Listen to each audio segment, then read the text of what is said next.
internet. So today we stand as a technological revolution now, right? Over the decades, the internet has transformed from static pages to dynamic, interactive platforms and to the semantic web as well, where machines can understand the context. Now we are stepping into the next frontier, that is Web 5.0, where decentralization and emotional intelligence converge to create a more human-centric digital world. So in this presentation, basically, I will explore more transformative journey of web technology, focusing on groundbreaking potential of 5.0. We'll discuss how it redefines the communication, enhances the user security, and elevates the user experience by integrating the decentralization and emotional connectivity.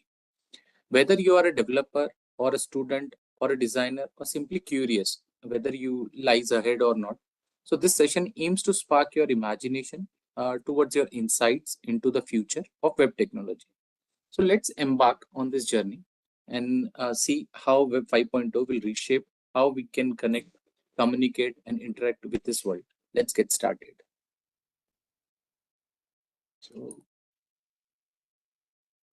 So first, I just want to give a basic introduction about 5.0. What is Web 5.0? So Web 5.0 is basically, if I say in short and sweet, is relevant to decentralization web, which relies to the blockchain to safeguard your personal data, control of digital identities to consumers. So it's basically a combination of all Web 1.0, 2.0, 3.0, and 4.0. And it majorly focused on towards AI, emotional intelligence, AR, VR, and deep learning technology. So this basically, if I say you, it's having a more relevant to the intelligence, immersive experience for the users, and a combinations of web interactions, whatever we are having. So let's first move deep dive into the past, how it is. So hope you have heard of ARPANET, right? So where we have initially got the success of the beginning of the internet. So in October 29, that is 1969 in, so the first message was sent from ARPANET was login. So if anyone is knows, they can also have it. But now, like, let's say if anyone aware, like who had sent a first email in 1971 through ARPANET, or because at that time the web is not yet started. So anyone have idea what message and who had sent it? Okay, so the message was sent by Tomlinson that was working in an ARPANET. So he sent a message of our first line of our keyboard, that is QWERTY, QWERTY, UIOP. So this is the first message was sent from one computer to another computer in a same room using ARPANET. So this is a basic when the beginning of our web started. So it basically, if I say, so Web 1.0 is having basic information related to the internet of content, where people used to only read the things itself, or it is a static one-sided communication is handled. So it basically started in 1989. So from 1989 till 2004, the Web 1.0 has worked on it. So it majorly focused on emails, information which are coming up to them. So that is handled there itself. So that is the thing. Then it moves to, from 2004, it majorly started with Web 2.0, where it is dynamic, read and write things come up, includes the consumer and creates. So creators are also generated at that time. So, but still that is in the centralized form. Till now, it is not yet decentralized. But after 2014, that Web 3.0 started. So the revolutionary getting changes now.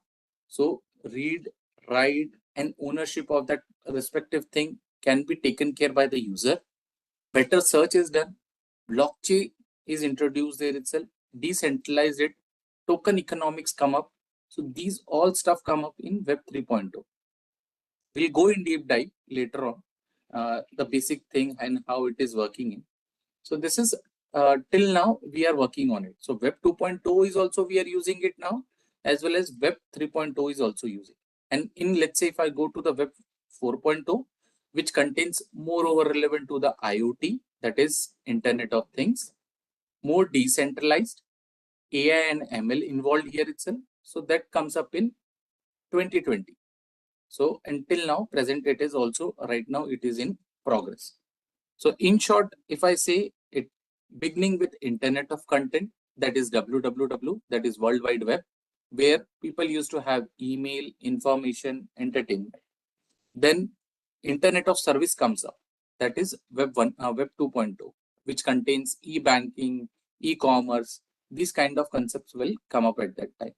Then we are having an Internet of People, that is related to the social media, where Facebook, YouTube, Skype, other stuffs are come up where related to the social media. Then it comes to the Internet of Things, that is machine to machine, where we are having identification, tracking, monitoring, prediction. So these stuffs is happening there itself. So that is towards the history, the past which we are having. Now I am moreover towards going towards unveiling our Web 5.0. So current status or the evolving of our web is basically, if I say the current web model which we are having is people are users who don't have their data or identity, right? So they are given the accounts by companies and their data is held by the captive in their silos. So basically, if I see there itself till now, whoever are using it, so the data which is there itself, we don't have the data or we don't have the security for that. It is totally taken care by the companies and they are holding it.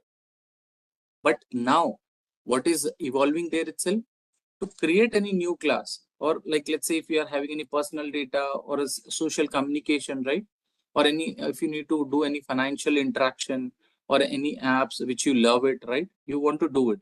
So there itself you want to create your own individual decentralized app, and that can be having multiple protocols like TBD DX that put individual towards the center. So it must be empower there itself to get a self-owned identity and restore the control over their data. So it would be only having a control to the respective user who can access it and who can reutilize it.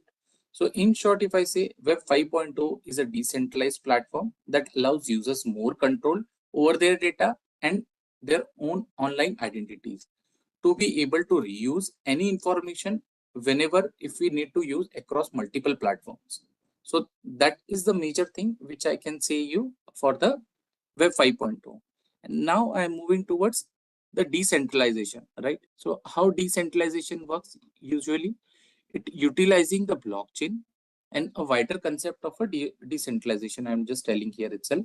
It is a control or a, what I can say, having an individual users can around with their data and identity. There won't be any other third party or any third company who can access their data itself. So that is known as a decentralization.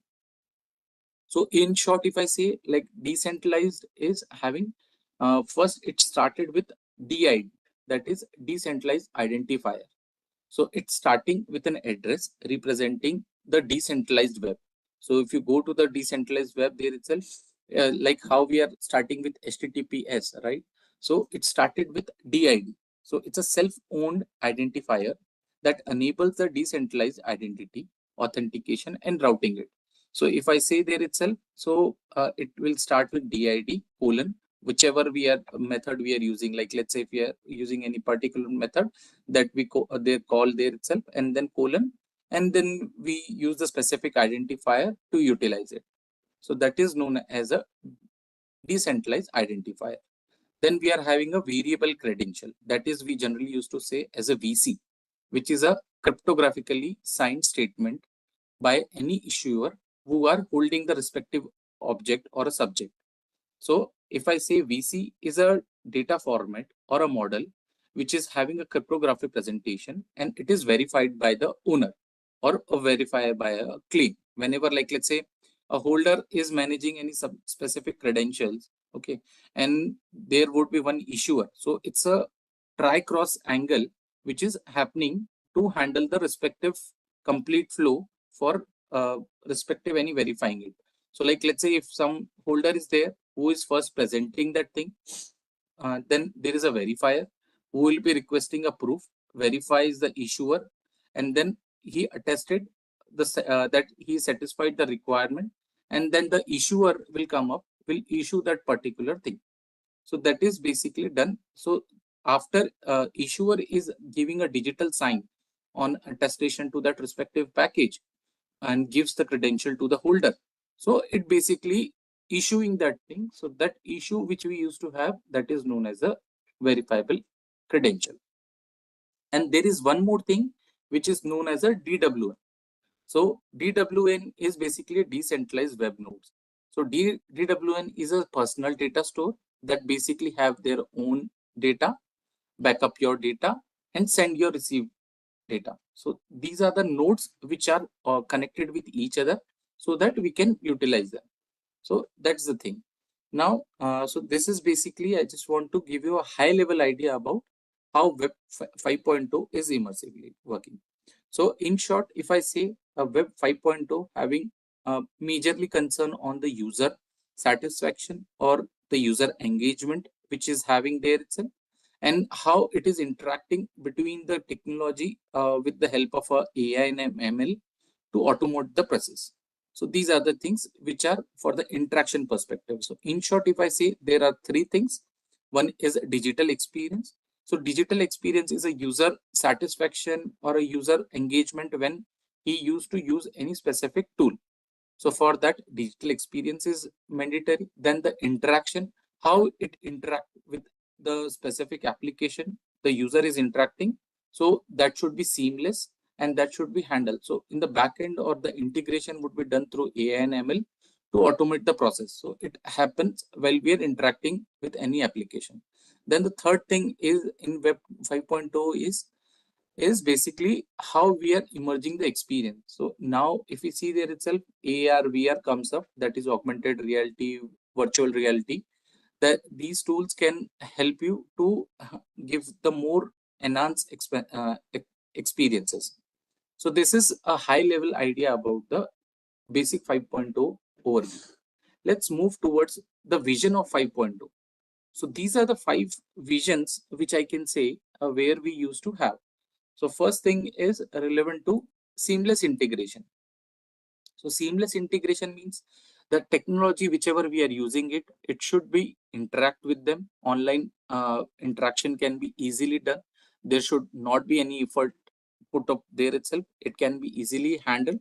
So the integration, like let's say if we are using multiple platforms to interact with each other, so it can be easily plug and play itself and can be utilized.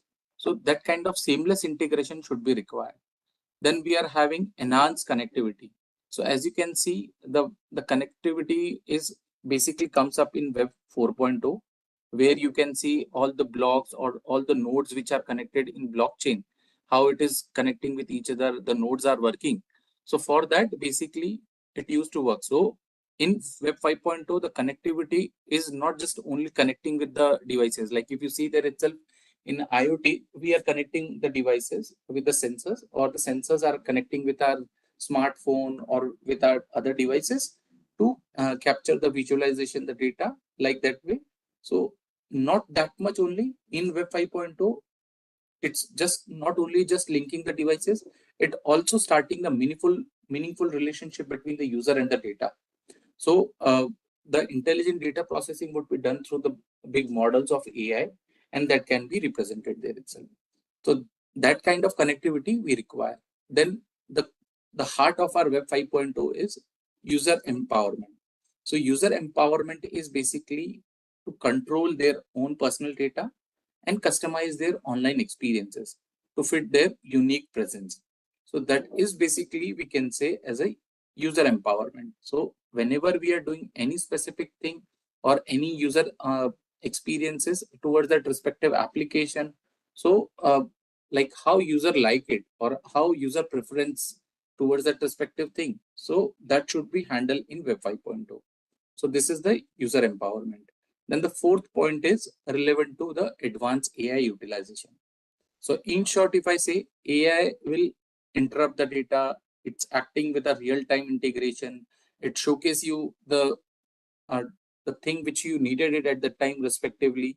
So it's basically, we can say, as a user behavior or a user preferences which can be interacted between the advanced complex perspective, if I say so, can be utilized.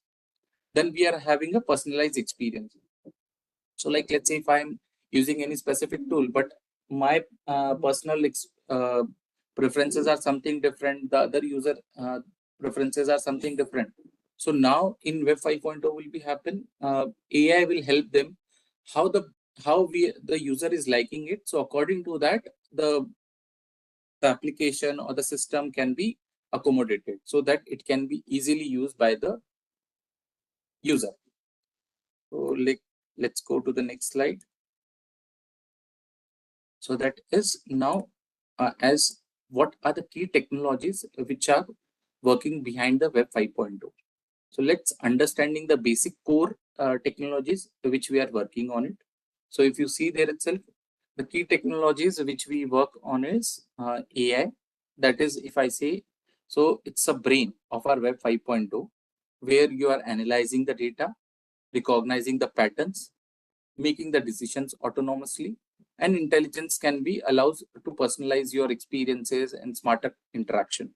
So for that, the AI would be used. And then the ML comes up. ML is machine learning, which is a subset of AI. So it empowers to learn from data inputs over time to time, how we are working on it, how we are adapting the new information which is coming, and it enhances the capability of our application.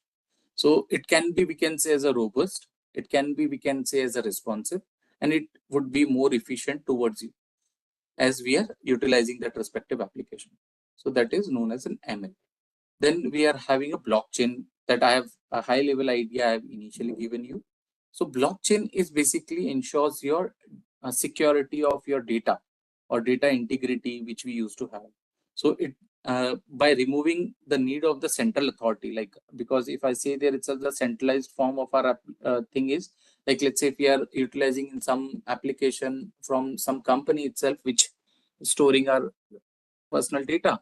So instead of that, it should be decentralized and it can be used. So for that, it should be trust among the users and it can be protected by the data nodes. So for that, the blockchain technology is used. Then the decentralization. The decentralized is a core principle or a core fundamental thing which is used in Web 5.0, which allows you to control their data, shift the centralized system, and promotes users autonomy. So basically, if I say there itself, so in short, it is moving from like how till now, if I say Web 3.0 or 4.0 is using to the centralized system, to moving to the decentralized system where we are having our own individual identity. Then the fifth point is autonomous system. So with the help of AI, with the help of ML, what we are doing it, we don't need to take any specific decisions independently. We can take the decisions without human intervention. So autonomous systems are developed nowadays, and it is helping to various sectors like finance, healthcare, IoT, where we are doing a lot of other uh, helpful handy structures which we are doing it. So these are the key technologies which we are using it. We are moving to the next slide. So the next slide is relevant to the semantic web. So semantic web, I don't know whether you guys are aware or not. So I will just give you a brief about semantic web. What semantic web is?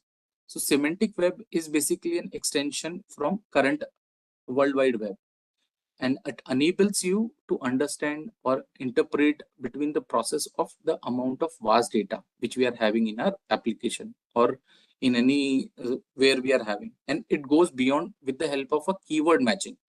So semantic data is basically, if I say you, is a key component where it revolves around the structuring of our data and providing you a meaningful semantics to it. So in short, if I say the key features of our semantic web is machine readable data. So in machine readable data, what it happen is like the information which is structured using metadata that can be allowed to the machines to understand it or the relationship between the data can be handled. So like, let's say if I give you one simple example, you can identify from there itself. John is a teacher at XYZ school, right? So it includes the relationship between is a teacher is a one keyword at XYZ school. So like that way it can be done.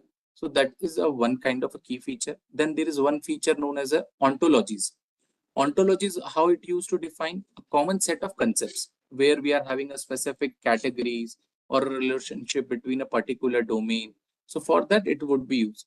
So it can be, we can standardize the vocabulary of our particular website content. So for that ontology can be utilized, or might be we can use for some linked data. Like let's say if we are having data is basically, if I say, is connected with each other in different sources. So the global web data which we are using can be used. So in short, the principle where URI which we are using. So URI is uniform resource identifier, where we are having a unique identity, and there is one RDF to describe the relationship between the data. So for that, basically this semantic web can be utilized, and we are having a standardization there itself so that it won't be handled. So we used to have a W3C standards we used to follow, that RDF and then URIs that can be utilized there itself. So like, let's say if I say you some real world examples which we are using is search engines which are utilized then in healthcare, in e-commerce and knowledge graphs. So there itself we are using. So benefits of this particular semantic web which we are utilizing in Web 3.0 is to automate the reasoning thing or decision making, improve the data discovery or integration which we are doing, enhancing the interoperability using entire systems which we are using it. So that are the things itself. Then the challenges which we are facing is it have a lot of complexity while we are implementing it. It have lack of universal adoption till now, and the security concerns are also there due to linked data. So this is basically, we can say, are relevant to the semantic web. It is currently, we can say, having moreover actionable information which can be handled, or it can be driving toward the innovations. So these are the moreover detail about the semantic web. So like, let's move towards the next thing, that is user-centric design. So this comes up while we are doing any particular thing. So whenever we are doing any Web 5.0, so the digital experience should be handled by the user, should be very uh, seamless or very efficiently can be used. So the first major thing the people used to focus is the user need, what user needed at that respective time. So for that, this Web 5.0 can be used. So it specifically check their needs, their preferences, and then the experience how they can require for the individual person. So that can be done. Then the second is personalized experience. They highly personalize their experience and gives the user satisfaction and engagement to the user. Then we are having a user control. So like, let's say if I say you, it controls over their data and interaction between the customized digital environment. So for that, this is enhancing the particular user center approach. Then it can be used for our revolutionizing the web interaction. So like, let's say if I say you, if you are having a new standards or user experience can be done, so how the people can be enjoying it, how it can be more interactive, so that the people can stay there itself and can be utilizing that respective application. So for that, this user centric approach is implemented. Now the biggest and major thing is relevant to the privacy and security in Web 5.0. So in short, if I say the privacy and security of our application is moreover important. Why? Because like, let's say if the data is not properly deteriorated, or like if someone capture the data itself, so it would be really challenging for the user as well to release from it. The same thing is happening right now while we are using our application whenever we are trying to check in Web 3.0. So that thing which we need to handle is, so for that, the importance which we used to have is, so first is importance that the privacy and the security of our personal information should be protected. and it should be integrated and having a robust security measures. So like, let's say for that, if I say which should be happen, then the emerging protocols which we are using, or standards which we need to follow, I will tell you in deep dive in more detail about which protocols or which standards we need to use. Then the case studies, how it is currently implementing and how we can enhance it so that we can achieve a high security and maintain the proper functionality towards that respective application. Then data breach should be also taken care. So there would be more advancement should be done in the security protocol for advancing it. Then the user trust. So the trust is also very important whenever we are using any privacy or the security of the respective user. So it should be handled so that the user should trust it and the web experience can encourage and more freely they can use it. So in short, if I say the key privacy for this is one which I have initially told you, that is DID, that is decentralized identity, which can be utilized and relying on the centralized platform like how Google or Facebook is used to have. And then like, let's say if I say the user can manage their identity using their blockchain based digital wallets, and then it can be used by data ownerships. Then there is one ZKP, which is a proof or a knowledge which we used to have, that is zero knowledge proofs, which is enables your verification without revealing the actual data and just give you the thing that we generally used for our smart contracts or smart contracts.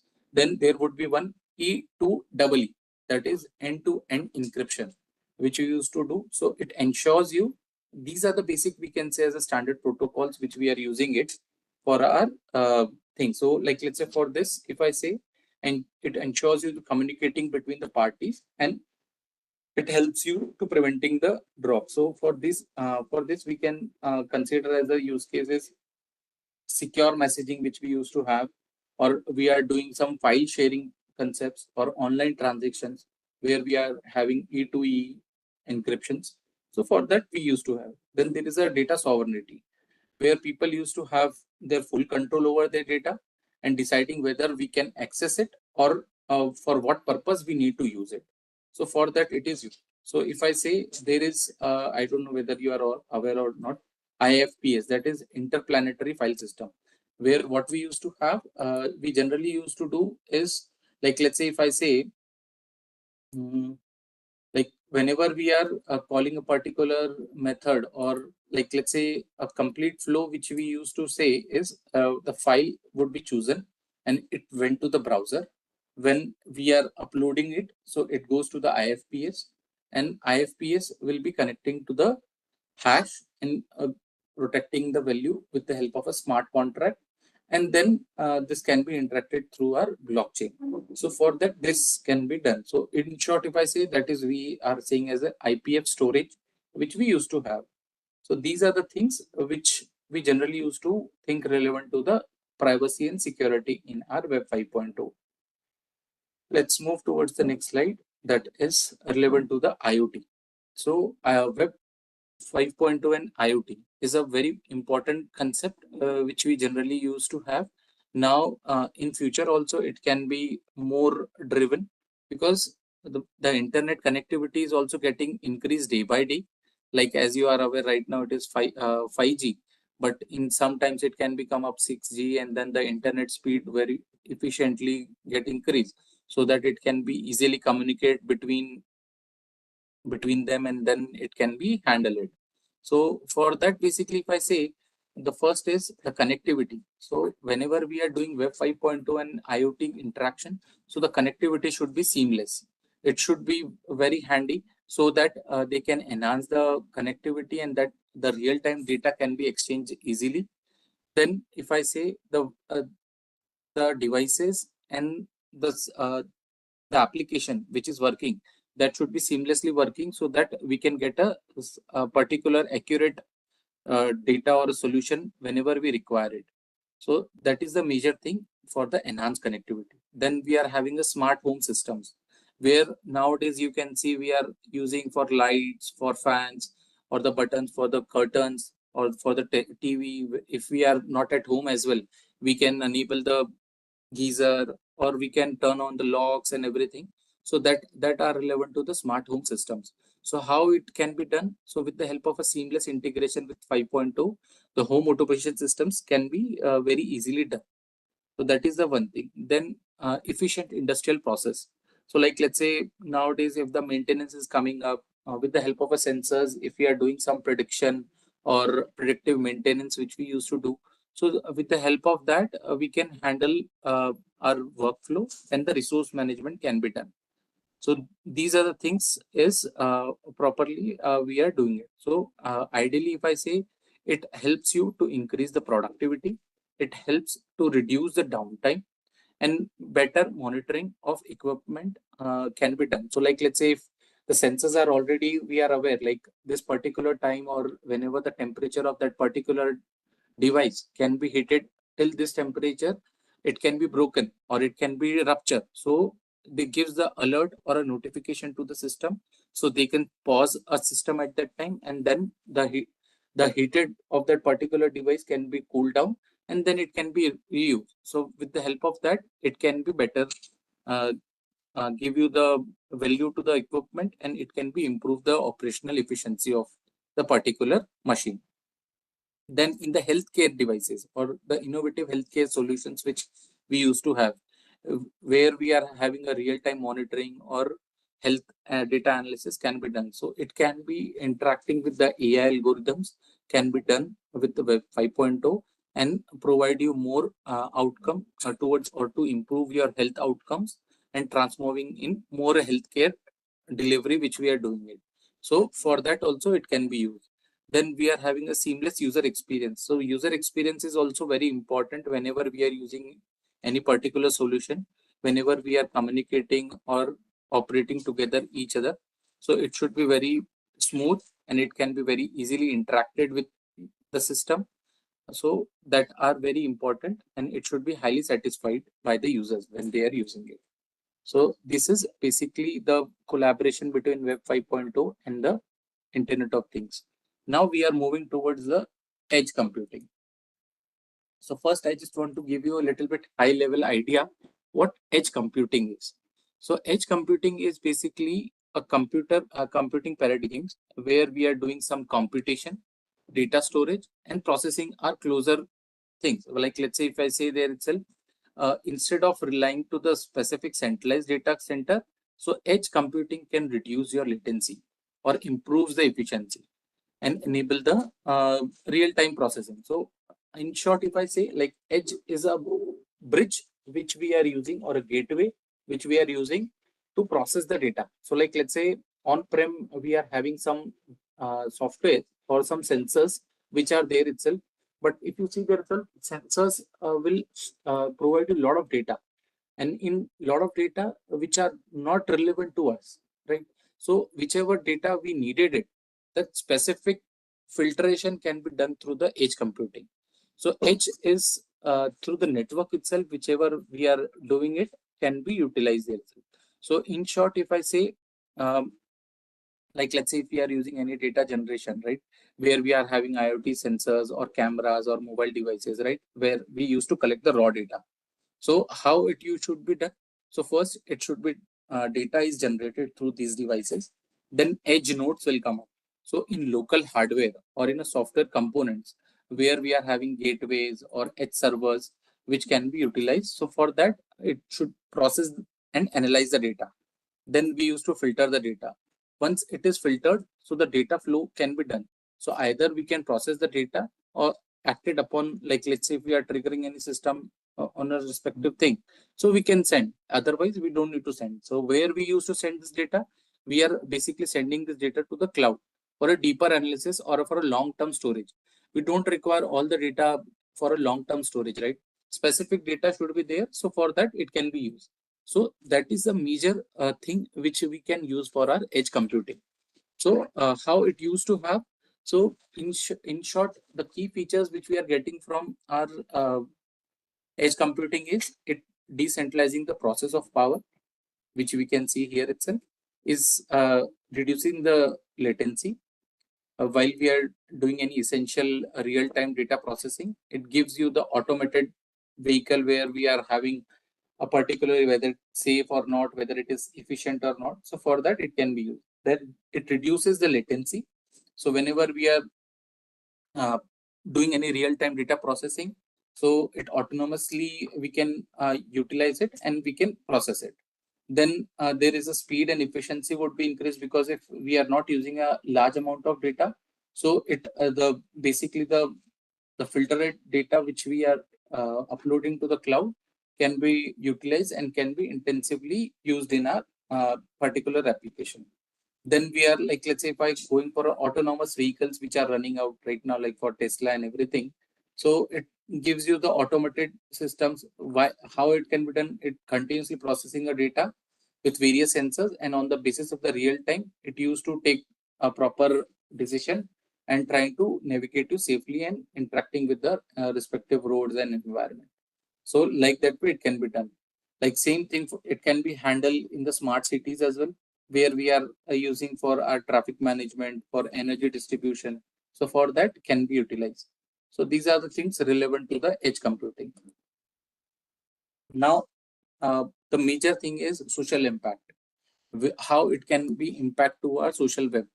So web 5.2. So if I say there itself, you can say, because nowadays everything is more over connecting with our social media itself. So if I'm thinking like, let's say if I need to, how I can transform and how I can utilize in our digital era, which is coming up here itself, right? So basically, if I say the social impact can be done through human-centric designs which we are doing it, then digital interaction can be done, incorporating it in privacy and personalization can be done. Then how we can do it, these things, this can be done through blockchain, AI, IoT, and it can be helpful for us.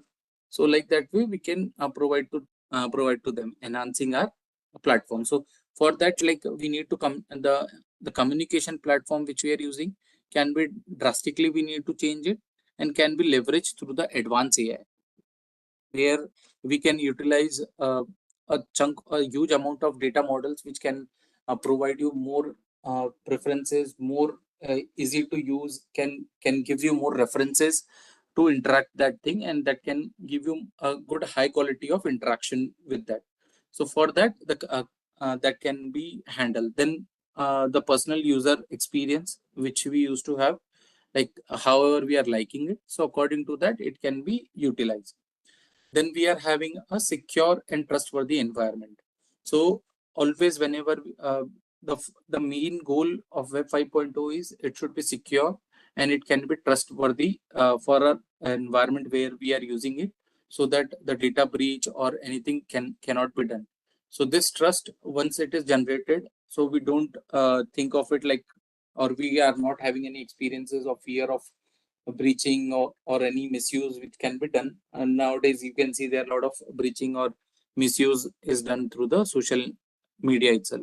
So that can be done. So it should be redefining our social media landscape, how it can be traditional models which we are using that can be more advanced now in web 5.0. So that are the things itself.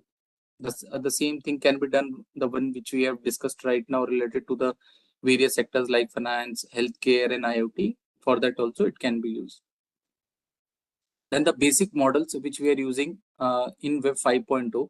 So like, let's say if I say to promote our innovative business models which we are using, or to rethink in the traditional framework. So for that, company need to be decentralized, AI driven analytics they need to use, so that they can optimize the optimization operations or the custom experience that can be done. So that are the things which we need to do. Then for the e-commerce evolution will come up. So how we are currently seeing it, right? So it can be improved with the help of a emotional intelligence. Like if I say there itself, how nowadays Lenskart is working, right? We can be there itself, and on the basis of that we can check it. So with the help of a AI and a blockchain, that the customer engagement can be more significant and it would be more transformed as per our personal need. So like that way we can do a seamless transactions. Then this financial thing itself, right, where we are having a lot of Bitcoin, Ethereum, Dorum, like these kind of chains are coming up. So that can be used there itself. So which we used to have decentralized finance, that is known as a DeFi, where we are having a digital currencies. So in short, the concepts like nowadays it's happening in itself in Web 4.0, that would be more reshaped and more robust, and it can have more regulatory frameworks that have more transparency and efficiency, might be that can be utilized by the customers. So like that way, it can be used for our financial sector. Then we need to see any strategic revolution will come up, like organizations which are having more strategies, so that have more relevant, like where they can more or working on the technology training and developing any personal business models. So for that, it can be used. So that can be handled for our organizations which have more resources or that kind of thing. Then nowadays, if you see, the competitiveness is more increased, right? So for that, how it can be done, right? To remain competitive in this industries, you need to be learning the things which are relevant to the Web 5.0, where we can do some data science or doing some analytics towards our decision making, the models which we are creating for our AI, and that can be operationally efficiency can be used. So through that, the user or the customer can be satisfied with that one. So that is also a major thing. Now the challenges which we are seeing right now in our particular obstacles which we are having. So if I say the technical infrastructure, right, the complex functionality, we require a complex high speed or powerful servers which are utilizing to handle our data load, right? So for that, it can be used. So the infrastructure should be there itself. Then the skill gap. If you see the people having very less professionals who are having a good knowledge on the programming side or the data management side, cyber security side. So these things should be taken care. Then we are having resistance to change. People are, if you see, they are not able to adopt it, right? They think like whatever we are using it, let's use that same itself. They don't want to change it. So the inertia can be slow the transition towards Web 5.0. So that would be the challenge we can say. Then we are having a regulatory challenges, right? If you see there itself, the policy makers or the guidelines which are not promoting and thing itself, the user privacy and security that need to be regulatory there itself. Then it can be more handy for the Web 5.0. Then like let's say if the existing systems or the old applications which are currently using Web 2.0 or 3.0 need to be integrated to 5.0 is a little bit technically challenging, right? So the organization need to more invest towards that. The current infrastructure should be changed towards an advanced one.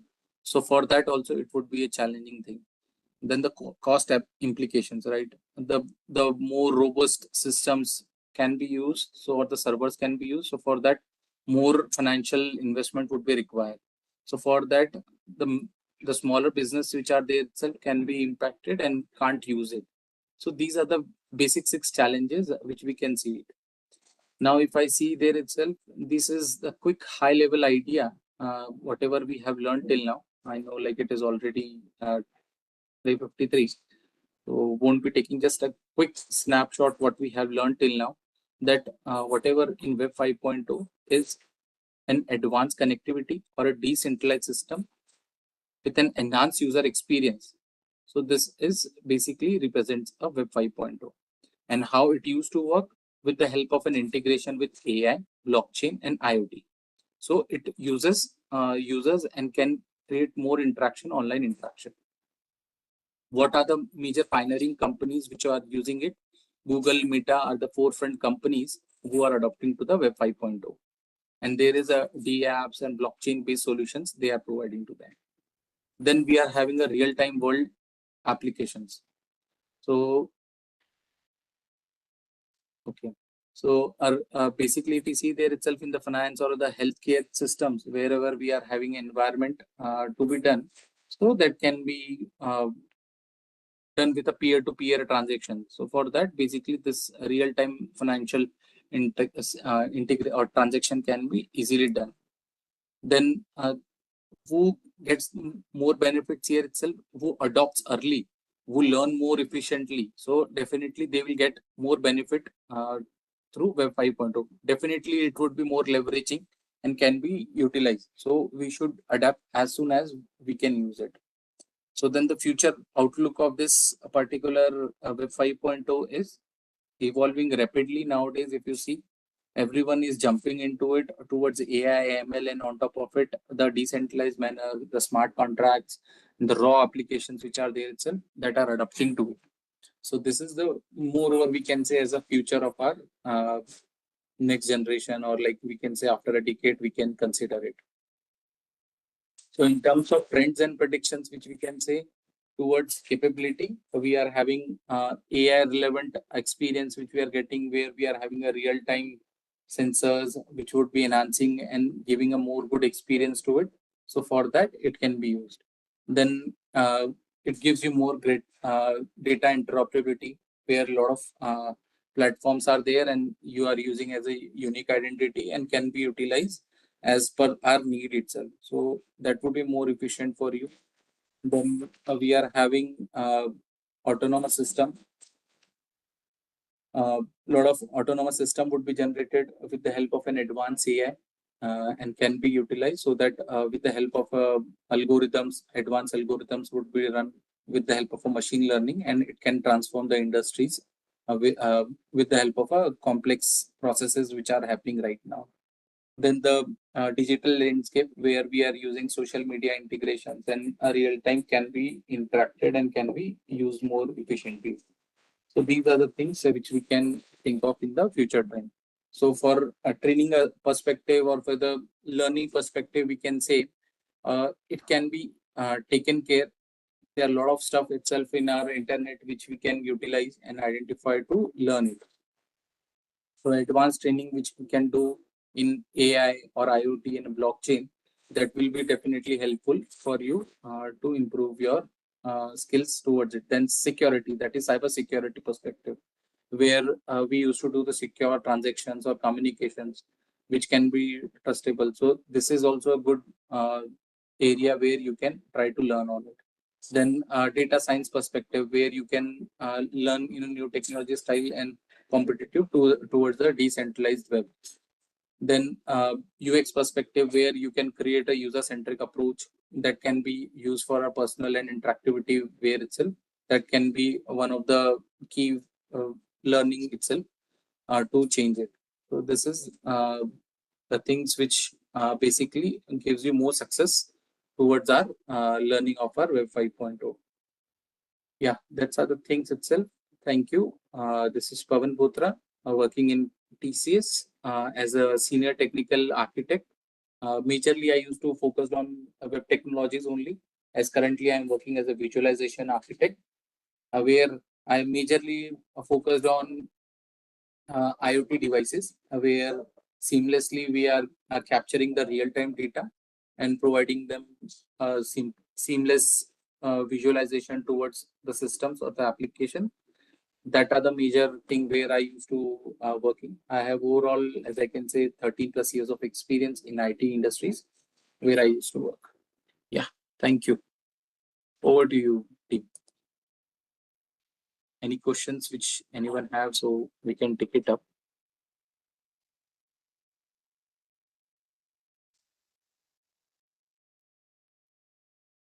If any of the participants on WebEx as well as on YouTube, if you have any kind of questions, you can still ask.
I guess there are no more questions as of now.